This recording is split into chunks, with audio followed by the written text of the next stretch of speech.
Akwụkwọ juru n'ọhịa ma aba achọba ọkazi. Gịnị bụ ilu? Ilu bụ mmanụ ndị Igbo ji eli okwu. The Igbos we use ilu to beautify our words. You're welcome back to my Igbo channel. On today's lesson, we'll be learning Igbo proverbs and idioms. Igbo proverbs and idioms. Hapụ ihe edere na moto banye moto. Leave what is written in a vehicle and enter the vehicle. That is the literal translation. Hapụ ihe edere na moto banye moto. Leave what is written on a vehicle and enter the vehicle. The meaning is taking action is a priority over previous knowledge. That is what it means. Sometimes you'll be talking with someone, the person will be like, "Na happy here then a moto banye moto." The person is trying to tell you to take action instead of dwelling in an old knowledge or so. That you should take action.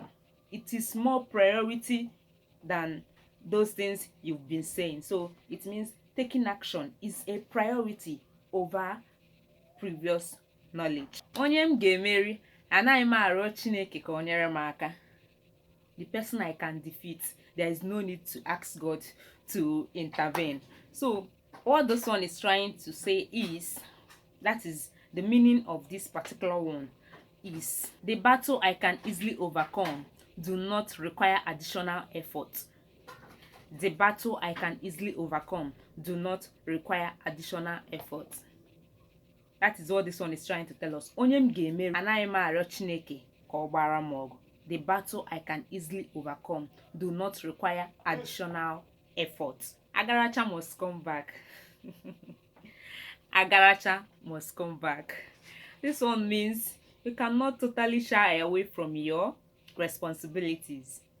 Agaracha must come back. You might have something you're supposed to do. Maybe you are trying to dodge away from it. And an elderly person or a good Igbo person will be like, Agaracha must come back.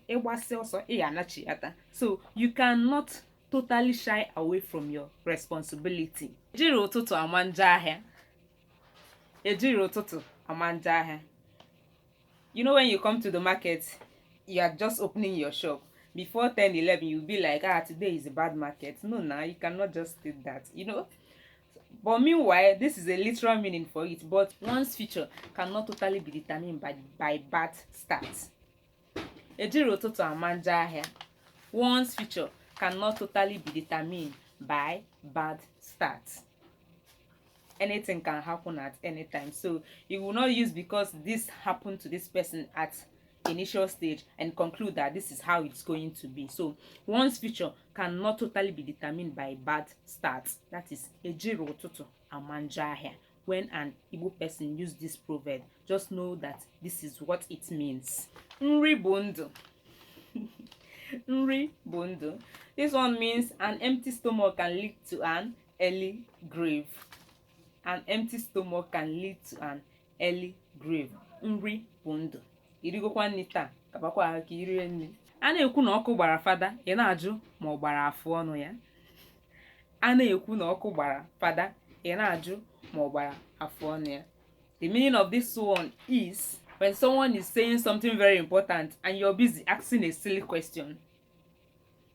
Or someone is saying something important and you're saying something that is of less importance at that moment. So the person will be like, "Ana ekwu na ọkụ gbara ọnụ ya, na-ajụ ma ọ gbara afọ ọnụ ya." Is there any need to ask if the beers was also caught by the fire? When you know literally that the person got burnt, won't it be burned? So that is it. Ana ekwu na ọkụ gbara ọnụ ya, na-ajụ ma ọ gbara afọ ọnụ ya. Ka a na-achụ aja ka ikpe na-ama ndị mmụọ. Ka a na-achụ aja. Some will say it like this. Aga na-achụ aja ka ikpe na-ama ndị mmụọ. Aga na-achụ aja ka ikpe na-ama ndị mmụọ. You will do your part to avoid blames. Do your part to avoid blames. That's what it means. If you know what is good, you do it to avoid blame. So it's better you do that thing which you are supposed to do than to wait when you are now being blamed for not doing this and doing that. So a na-achụ aja ka ikpe na-ama ndị mmụọ. do your part to avoid blames. Ekpere niile bere na amen. The essence of religion, or the essence of being religious, is righteousness. Ekpere niile bere na amen. All prayers ends with amen. So ekpere niile bere na amen. It means the essence of true religion is righteousness. You cannot say what you don't do, profess what you do. Now that is it. So all prayers ends with amen. The essence of true religion is righteousness. Ọnwụ egbughị ji eji chụọ aja, emecha opuo ome. Ọnwụ egbughị ji eji chụọ aja, emecha opuo ome. The literal translation is that yam that you use for sacrifice, if it did not die, it will definitely germinate. It will definitely sprout. To germinate, it will start growing now. The meaning is things will eventually improve despite the present difficulties. Things will definitely improve despite the present difficulties. So it's just like saying something that did not kill someone will make that person strong. So far you are alive. So far you are alive, you must surely testify or conquer that thing. It's only death that will make a human being not to achieve what he or she wants to achieve. But once one is alive, tomorrow is assured, right? Aka aja aja na-ebute ọnụ mmanụ mmanụ. Aka aja aja na-ebute ọnụ mmanụ. Ọnụ mmanụ mmanụ. It means work and chop. If you work, you eat. That's what it means.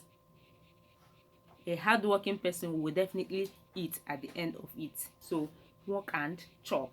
Aka aja aja na-ebute ọnụ mmanụ mmanụ.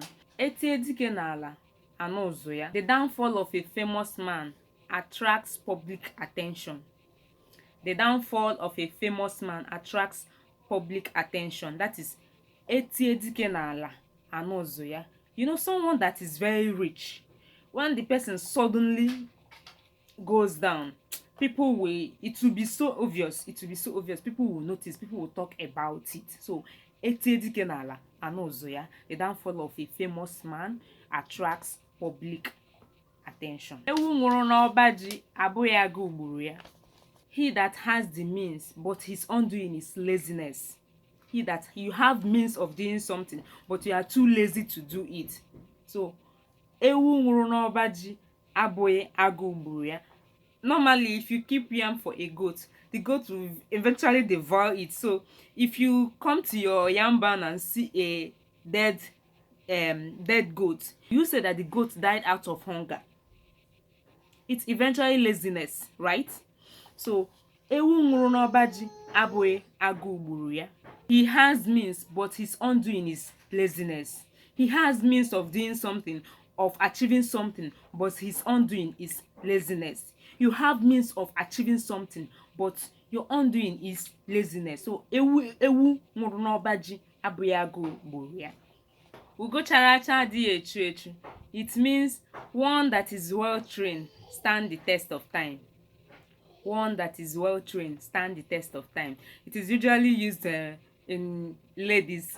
Maybe when a parent is trying to boast about his or her child, to be like ugo chara acha adịghị echu echu. Ebe a na-eto n'onwe ya nwaanyị, o nwere ike ọ bụrụ na ndị ga-anụ ya bịa a na-ekwu okwu ịmago ụdịrị okwu agasị. So one that is well trained stand the test of time. That is ugo chara acha adịghị echu echu.